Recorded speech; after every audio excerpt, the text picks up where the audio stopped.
শুভ সকাল।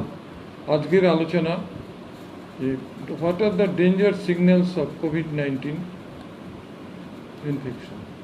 কী হলে আমরা বুঝবো যে ইমিডিয়েট হসপিটালাইজেশন করতে হবে আমাদের রোগীকে। এটা আমাদের সবচেয়ে বেশি গুরুত্বপূর্ণ কোভিড-19 কেসগুলো। আর্লি যদি আমরা রিকগনাইজ করতে পারি, ডায়াগনোসিস করতে পারি,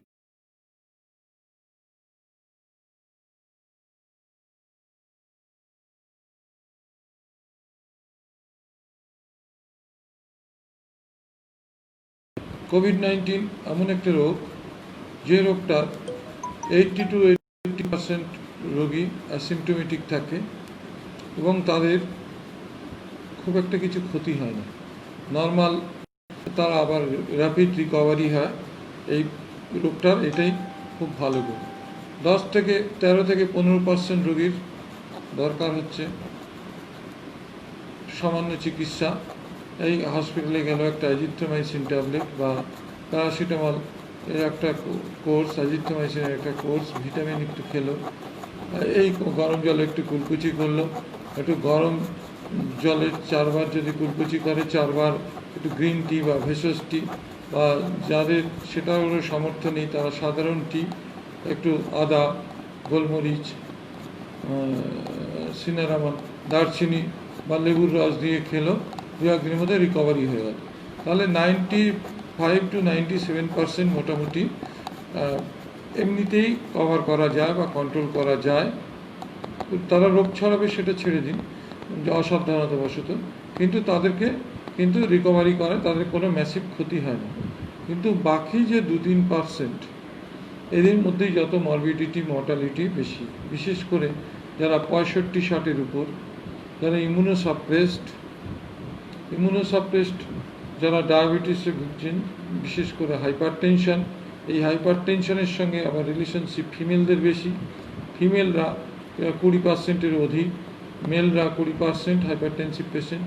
diabetes, chronic kidney disease, chronic liver disease, বা যারা সিস্টেমিক স্টেরয়েড ব্যবহার করছেন দীর্ঘদিন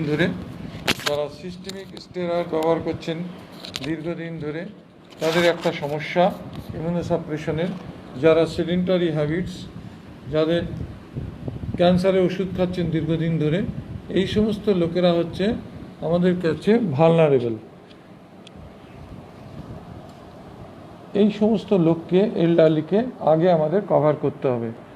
হেল্প দ্য নিডি, মানে এই টার্গেট পপুলেশন হচ্ছে আমাদের এই কোমরবিড কন্ডিশনের এল্ডারলি লোকজন। তাহলে আমরা কোমরবিডিটিসের ট্রিটমেন্ট আগে করব। Diabetes, hypertension, chronic liver disease, chronic kidney disease, dialysis patient, on chemotherapy যারা আছেন, ক্যান্সার কেমোথেরাপি, যারা অন্য স্টেরয়েড খাচ্ছেন দীর্ঘদিন বা যাবৎ ক্রনিক রোগের জন্য, বা যারা সিওপিডি বা পোস্ট টিউবারকুলোসিস পেশেন্ট বা post ILD, interstitial lung disease patient বা বঙ্কিয়াল অ্যাজমা পেশেন্ট, এই সমস্ত সিওপিডির পেশেন্ট, যারা দীর্ঘদিন ধরে কোনো না কোনো রোগ ভোগ করে বডির ইমিউনিটি তলানিতে ঠেকেছে, সেই সমস্ত লোকগুলোকে ভালনারেবল বলে আমরা ধরব। এবং এদের যদি হোম ট্রিটমেন্ট, ম্যাক্সিমামই দেখুন সমস্যাটা কোথায়। সারা পৃথিবীতে আজ অবধি ধরুন 1,80,00,000 উপর পেশেন্ট আক্রান্ত পজিটিভ, তার মধ্যে ডেথ হয়েছে ধরুন 7 লাখের কাছাকাছি। 6,78,000 কালকে ছিল, আজকে 7 লাখের কাছাকাছি। রিকভারি হয়েছে কিন্তু প্রায় 68 to 70%। রিকভারি রেট কিন্তু আমাদের দেশে ভালো, তার অন্যান্য কারণ আছে। এটা হচ্ছে সারা পৃথিবীর হিসাব দিলাম। আর ইন্ডিয়াতে দেখুন পজিটিভ 16,50,000, 16.5 লক্ষ লোক পজিটিভ আছে। ডেথ হয়েছে তার মধ্যে প্রায় 35 থেকে 40,000। আর ওয়েস্টবেঙ্গলে দেখুন টোটাল 72,000-এর মতো আজ অবধি হয়তো হয়েছে। কালকে পরশুদিন রাত 12টা অবধি ছিল 70,188, আজকে 72,000-এর মতো হবে রিসেন্ট আপডেট। অ্যাক্টিভ কেস আছে 21,000-এর মতো। তার হসপিটালে বেড আছে 13,353। তার মধ্যে দেখুন গভর্নমেন্ট বেড আছে 11,300-র মতো, 299টা। প্রাইভেট বেড 2,054টা। Total 13,353 bed. ধরে নিচ্ছি তর্কের খাতিরে আরও 10% বেড বাড়বে, মানে 15,000 বেড এবং 25,000 পেশেন্ট। তাহলে সব পেশেন্ট পজিটিভ পেশেন্টকে তো আর হসপিটালে ঠাঁই দেওয়া যাবে না। তা 10,000 পেশেন্ট যদি 100% বেড ফুলফিল থাকে, তাহলেও বেড টার্নওভার রেট 14 দিনে আগে কেউ করছে না, 2-3 বার করে পরীক্ষা করতে হচ্ছে। তাহলে আমাদের হলো কি, বেড অকুপেন্সি রেটও বাড়াতে হবে, বেড টার্নওভার রেটও বাড়াতে হবে, পেশেন্টের কন্ডিশন বুঝি। এইবার বেড অকুপেন্সি রেট কমাতে হবে, বেড টার্নওভার রেট বাড়াতে হবে। এগুলো হসপিটাল অ্যাডমিনিস্ট্রেশনের ভাষা, এগুলোকে মেনে চলতে হবে। আর আমরা তাহলে করব কি, হোম ট্রিটমেন্ট, হোম ম্যানেজমেন্ট সারা পৃথিবী জুড়েই ডিউ টু বেডের ক্রাইসিস প্লাস মানুষের চয়েসের ব্যাপার আছে। সব মানুষ বাড়িঘর ছেড়ে একটা হসপিটালে গিয়ে উঠতে পারে না। সমস্ত isolation anxiety, separation anxiety plus availability of the bed, বাড়ির লোকের হ্যারাসমেন্ট, অনেকে দেখার লোক নেই, দেখার লোক ছাড়া হসপিটালে কখনো রাখতে চায় না, এ একটা সমস্যা। কারণ ফলো আপের কোশ্চেন, দুখানা স্টাফ হয়তো ডিউটি করছে, তা হয়তো ছেড়ে তাকে নিয়ে থাকতে বাড়ি পৌঁছাতো, রেফারেল সেন্টারে যেতে তো পারবে না, তাহলে অন্য পেশেন্টের কেয়ার হবে না। সেই জন্য কেয়ার প্রোভাইডারদের, হোম কেয়ার প্রোভাইডার যারা বাড়িতে থেকে চিকিৎসা করা যায় অন্ততপক্ষে 95% পেশেন্টের। তা দেখুন, এর মধ্যে যেটা প্রথম আমাদের আইডেন্টিফাই করতে হবে, serious and dangerous signals of COVID-19. Number 1, dyspnoea বা ট্রাভেল ব্রিদিং, শ্বাস প্রশ্বাস নিতে যাদের কষ্ট হয়, শ্বাস নিতে যাদের কষ্ট হয়, কষ্ট শুরু হচ্ছে, যাদের শ্বাসকষ্টের রোগ আগে ছিল না, বা যারা সিওপিডির পেশেন্ট অ্যাকুট এক্সাগারেশন হচ্ছে, বা যারা ব্রঙ্কিয়ালাইজমেন্ট পেশেন্ট তাদের অ্যাকুট এক্সাগারেশন হচ্ছে, তাদের একদম ভিগোরাস অক্সিজেন থেরাপির জন্য পাঠাতে হবে ট্রাভেল ব্রিদিংয়ে। ট্রাভেল ব্রিদিং বুঝবেন কি করে? আমাদের যে কোনো সাধারণ মানুষই একটু চেষ্টা করলেই ট্রাভেল ব্রিদিং বুঝতে পারেন। যেমন ধরুন, দূর থেকে একটা লোককে দেখেও আপনি বুঝতে পারবেন। মুভমেন্ট অফ অ্যালানাসি, এই নাকের লতিকাগুলো নড়বে, একটা এয়ার হাঙ্গার থাকবে, ফেসগুলো, মুখটা পেল হয়ে আসবে, ডার্কিশ হয়ে আসবে। আর কি, ইন্টারকস্টাল সাকশনিং, যদি খালি গায়ে থাকে দেখবেন রিপগুলো ক্রমশ ঢুকে যাচ্ছে, বেরোচ্ছে। এই যে ইন্টারকস্টাল সাকশনিং, অক্সিজেনের টানে তার এটা হবে। আর কি হবে, সুপ্রাস্টার্নাল নচ যেখানে আমাদের আছে গলায়, এটা দেখবেন ঢুকবে, বেরোবে। তাহলে একটা শ্বাসকষ্টের পেশেন্টকে কিন্তু আইডেন্টিফাই করতে বেশি কিছু শিখতে বা জানতে বা লাগে না। আর কি হয় দেখবেন, এই শ্বাসকষ্টের মধ্যে SpO2 পালস অক্সিমিটার বলে একটা যন্ত্র আছে, যেটা এই মুহূর্তে কোভিড পেশেন্টের সবচেয়ে সিরিয়াসনেস জাজমেন্টের 1 নম্বর অস্ত্র আমাদের কাছে, হাতিয়ার। খুব বেশি দাম না, 2 থেকে 3,000 টাকা ভালো ব্র্যান্ডের পাওয়া যায়। তা এই যন্ত্রটা দিয়ে 1,500 থেকে 2,000 টাকাতেও পাওয়া যায়, চাইনিজ মাল। তা এই যন্ত্রটা দিয়ে আমরা কি কি করতে পারি দেখুন। যত রকম প্রবলেম দেখবেন কোভিড-19-এ মূলত 7 থেকে 10 দিনের মাথায় হয়। প্রথমে রোগটা ধরতে ধরতেই 4-5 দিন চলে যায়, তারপর কিছুদিন পরে দেখবেন 7 থেকে 10 দিনের মাথায় সমস্ত প্রবলেম অ্যারাইজ করে। বিশেষ করে রেয়ারলি বিফোর 5 ডেজ। 5 ডেজ অবধি হাঁচি কাশি জ্বর সামান্য 100.4, কারো 101, এটা কোনো ভ্যালুই নেই। এইবার দেখুন কতগুলো ব্যাপার, যে যদি কিছু কিছু আবার ইয়ং জেনারেশনের দেখবেন মেন্টাল কম্পোনেন্ট আছে, মানসিক থেকে হয়, তাদের আমরা দেখতে পাচ্ছি পালস ডিজিটাল পালস অক্সিমিটারে যে 99% অক্সিজেন স্যাচুরেশন, কোনো টেম্পারেচার নেই, এক্স-রে নর্মাল, অথচ বলছে শ্বাসকষ্ট এই 7 দিনের আগে। তখন আমাদের এই সাইন সিমটমগুলো দেখে মিলিয়ে দিতে হবে যে মেন্টাল কম্পোনেন্ট কিনা। বেশ কিছু পেশেন্ট আছে, ইয়ং লেডি বিশেষ করে, ইয়ং মেলস, তারা ওই ভয়ে আতঙ্কে প্যানিক অ্যাটাকেই তাদের শ্বাসকষ্ট শুরু হয়ে যাচ্ছে 5 দিনের আগে। কিন্তু অফিসিয়ালি বা চিকিৎসা বিজ্ঞানগতভাবে 5 দিনের আগে। দেখুন, common things occurs commonly, rare things occurs rarely. Common things যেগুলো আমাদের, সেগুলো সাধারণভাবে কমনলিই হয়, বারবারই হয়, কমন, ভেরি কমন। তা আর রেয়ার জিনিস রেয়ার হয়। 5 দিনের আগে বিশেষ সিরিয়াস সাইন সিমটমস কিন্তু আসে না। যা সাইন সিমটমস আসে, যা মৃত্যু হয় দেখবেন 7 থেকে 14 দিন। এই টাইমটা হচ্ছে ডেঞ্জার অ্যান্ড ক্রিটিক্যাল পিরিয়ড। এই জন্য ক্লোজ অবজারভেশনে বাড়ির লোকদের থাকতে হবে, সিরিয়াস হতে হবে। বাড়িতে সেরকম লোক থাকা দরকার যারা সব কিছু বোঝালে বুঝবে। এবার দেখুন, যদি একটা পেশেন্ট নর্মাল ছিলাম, হঠাৎ করে কনফিউশন অ্যারাইজ করতে শুরু করলো, ডে অ্যান্ড নাইট, বুঝতে পারছে না, মেন্টাল একটা ডেলিরিয়াম হচ্ছে, মেন্টাল একটা ক্লাউডিনেস হচ্ছে, হ্যাঁ, এনকেফ্যালাইটিস কিন্তু কোভিডে হচ্ছে।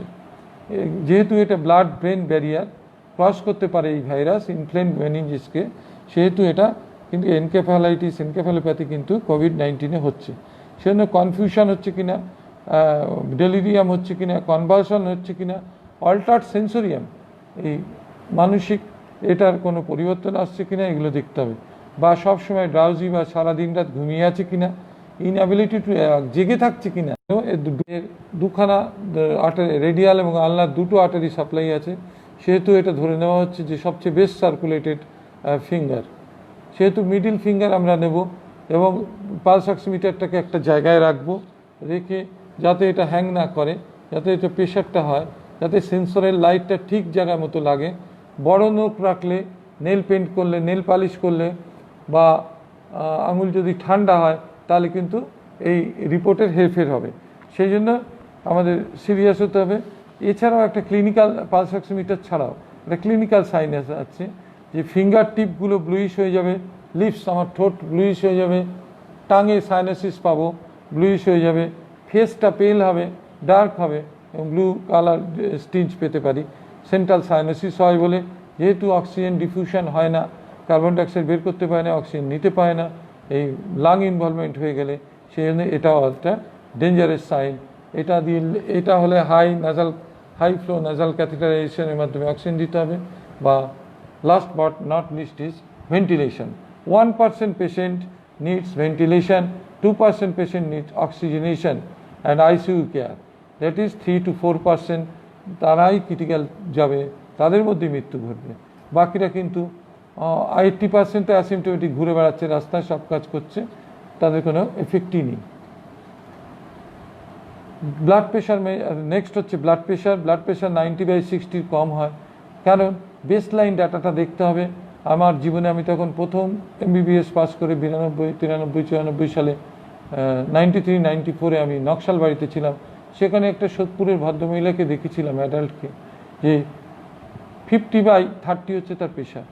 আমি তখন নতুন, এক্সপিরিয়েন্স নেই, আমি তো প্রায় কান্নাকাটি মনে মনে করছি যে কি পাল্লায় পড়লাম, এত প্রেশার কম, তাহলে এই পেশেন্টটা এখনই মরে যাবে, যেটা হয় প্র্যাকটিক্যাল।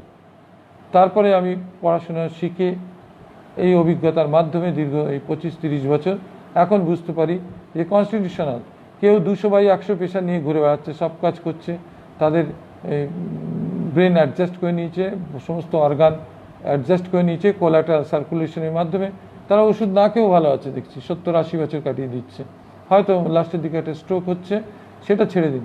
আমি এরকম বহু পেশেন্টকে জানি যাদের এই 40/60 বিপি, 60/40, আবার 200/110, মদ খাচ্ছে, ঘুরে বেড়াচ্ছে, রাস্তায় ঘুরে বেড়াচ্ছে, এদেরকে কিছু হয় না, এসব বডি অ্যাডজাস্ট করে না, অ্যাডজাস্টেবিলিটি, এবং তারা 70-80 বছরও বাঁচছে, এ বিষয়ে কোনো দ্বিমত নেই।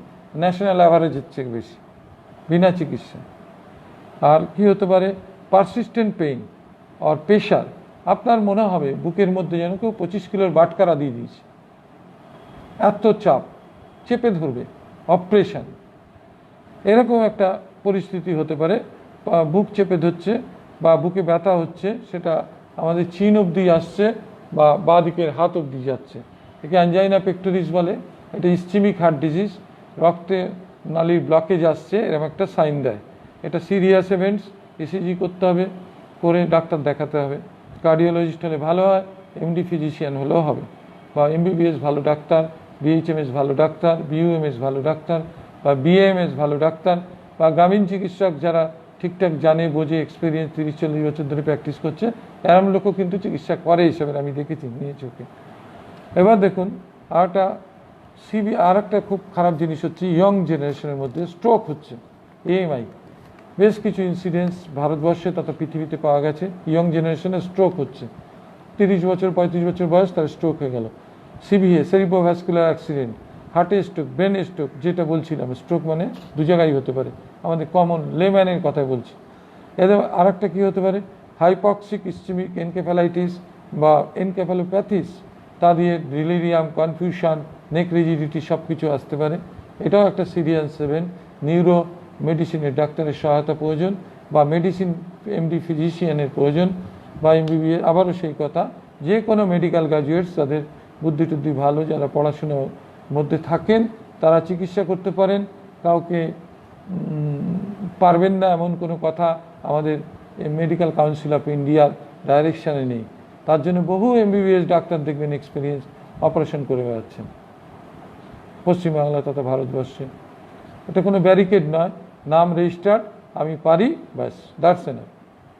সেরকম চিকিৎসক, তবে এটা ছোঁয়াচে রোগ, বেশি চিকিৎসক যাবেন না নিশ্চয়ই সার্জারির মতো বা গাইনির মতো এমবিবিএস পাস করে ঝাঁপিয়ে পড়বো ইনফেকশিয়াস ডিজিজ চিকিৎসা করব, এটা তো হট করে কেউ ভলেন্টিয়ার হতে চাইবেন না। এটা আমাদের এক্সপিরিয়েন্স।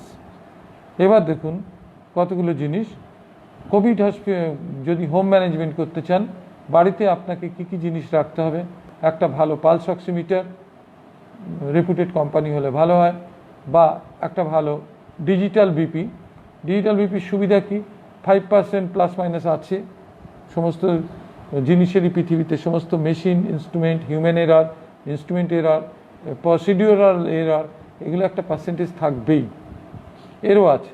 কিন্তু এটা দিয়ে গ্রসলি আপনি বুঝতে পারবেন পেশেন্ট খারাপ হচ্ছে কি ভালো আছে, এটা আপনি বুঝতে পারবেন। তার digital pulse oximeter, digital BP, ডিটারমিটার, একটা অক্সিজেন সিলিন্ডার দরকার মতো এসওএস ডাকিয়ে নেবেন, আর অক্সিজেন সিলিন্ডারের ফোন নম্বর, হসপিটাল নিকটস্থ কোভিড হসপিটালের ফোন নম্বর, অ্যাম্বুলেন্সের কোভিড অ্যাম্বুলেন্সের ফোন নম্বর, আর লোকাল লিডার যে কোনো পার্টিরই হোক, নেতা গোছে দেখবেন লোক আছে, তাদের যারা দুর্গাপুজো টুজো করে দেখবেন, অনেক পুজো টুজো করেন, অনেক কিছু করেন তারা, সোশ্যাল ওয়ার্ক, এই টাইপের একটা দুটো লোকের ফোন নম্বরটা রাখবেন। কেন রাখবেন? এরা সারা বছর সামাজিক কাজকর্ম করেন, বা লোকাল কাউন্সিলর বা মহাত্মা গান্ধীর আদর্শে অনুপ্রাণিত পঞ্চায়েতি রাজ, পিআরআই, মহাত্মা গান্ধীর ব্রেন চাইল্ড। আমাদের ভারতবর্ষে 3 টায়ার পঞ্চায়েতি রাজ ব্যবস্থা আছে দেখবেন। গ্রাম, ভিলেজ লেভেলে আছে গ্রাম পঞ্চায়েত, ব্লক লেভেলে আছে সমিতি, পঞ্চায়েত সমিতি, জেলা পরিষদ আছে জেলা লেভেলে। তাই 3 টায়ার পঞ্চায়েতি রাজ সিস্টেম, যেটা মহাত্মা গান্ধীর ব্রেন চাইল্ড, গান্ধীজির মস্তিষ্ক পোষিত, সেটা তাদের যারা প্রতিনিধি আছে গ্রামাঞ্চলে, কারণ আপনারা জানেন ভালো করেই যে 70% লোক গ্রামে থাকে আমাদের, 10% মাইগ্রেন্ট, 40%-এর মতো লোক শহরগুলোকে ওভার ক্রাউডেড করছে। তা এই শহরে যেমন কাউন্সিলার্সরা আছেন, যে বিভিন্ন নেতা নেত্রীরা আছেন, সামাজিক কাজকর্ম করেন, সোশ্যাল অর্গানাইজেশন, ক্লাব অর্গানাইজেশন, ধর্মীয় রিলিজিয়াস অর্গানাইজেশন, আমাদের রামকৃষ্ণ মিশনে যেমন আল আমিন মিশন, মুসলিমদেরও তেমন, খ্রিস্টানদের অ্যাসেম্বলি অফ গড চার্চ, এরা যারা ভারত সেবাশ্রম আমাদের, এরা যারা যেভাবে পারেন প্রো পিপল অ্যাটিটিউড যাদের আছে, যারা মানুষের জন্য কিছু করতে, এদেরও ফোন নম্বর রাখবেন। তাহলে ধরুন একটা ফেল হলো, অ্যাম্বুলেন্স পেলেন না, একটা জায়গা থেকে পেতে পারেন। যে খেতে পাচ্ছেন না, সে এই যাদের নাম বললাম এদের সঙ্গে যোগাযোগ রাখবেন, এরা নিশ্চয়ই একটা ব্যবস্থা আপনাকে করে দেবে। কারণ এখন আমাদের মধ্যে সেই জিনিসটা গ্রো করে গেছে যে কেউ না খেয়ে মরুক, এটা আমরা কখনোই কেউ মেনে নেব না বা পারবো না। সবাই তাদের সাধ্যমতো হেল্প করছেন। এই যে দীর্ঘদিন পৃথিবীর সবচেয়ে বড় লকডাউন হলো ভারতবর্ষে, 1.3 বিলিয়ন পিপল লকডাউন করেছিল ইন দ্য ওয়ার্ল্ড প্ল্যানেট। এই প্ল্যানেটে 750 কোটি লোকের মধ্যে 130 থেকে 38 কোটি লোক লকডাউন করা হয়েছিল ভারতবর্ষে। This is the record, highest period of lockdown in this planet for ever. পৃথিবী জবে থেকে হয়েছে সবচেয়ে বড় লকডাউন কিন্তু আমরাই করে দেখিয়ে দিয়েছি, 54-55 ডেজের এই লকডাউন। তা ভারতবর্ষ ইচ্ছা করলে অনেক কিছুই পারে, তার প্রমাণ আমরা দিয়েছি। এবার হচ্ছে দেখুন, আপনারা ইচ্ছা করলে PRI representative, councillor, MLA, MP সবারই ফোন নম্বর রাখতে পারেন। কারণ সবারই একটা এই মহামারীর সময়, অতিমারির সমান সময় প্রত্যেকেরই একটা দায়িত্ব আছে মানুষকে সেভ করার, সেফ কাস্টডিতে নেওয়া, সেফ হোমে নেওয়া, হসপিটালে নেওয়া। এগুলো সাংবিধানিক দায়িত্ব, কেউ আমরা অ্যাভয়েড করতে পারবো না। আবার একটা বিডিওরও দায়িত্ব আছে, একটা ওসি বা আইসিরও দায়িত্ব আছে। প্রত্যেকে কিন্তু বাউন্ডেড, গভর্নমেন্ট অফিসিয়ালস থেকে শুরু করে যারা পাবলিক সার্ভেন্টস আর কি, আপনারা তো জানেন যারা বেতন বা অনারিয়াম পান তারাও পাবলিক সার্ভেন্ট। অতএব কেউ এই দায়িত্ব এড়াতে পারবে না। অতএব প্রত্যেকেরই ফোন নম্বর রাখবেন, যে যে দুঃখে কষ্টে আছেন, যেভাবে আছেন। এটা একটা মানবিকতার প্রশ্ন। আমরা সবাই মিলে চেষ্টা করে এই প্যান্ডেমিক থেকে উদ্ধার হব, মুক্তি পাব, এই আশা ভরসা রেখে আমরা পরবর্তী ভিডিওতে দেখা হবে। আপনাদের অসংখ্য অসংখ্য ধন্যবাদ জানিয়ে শেষ করছি।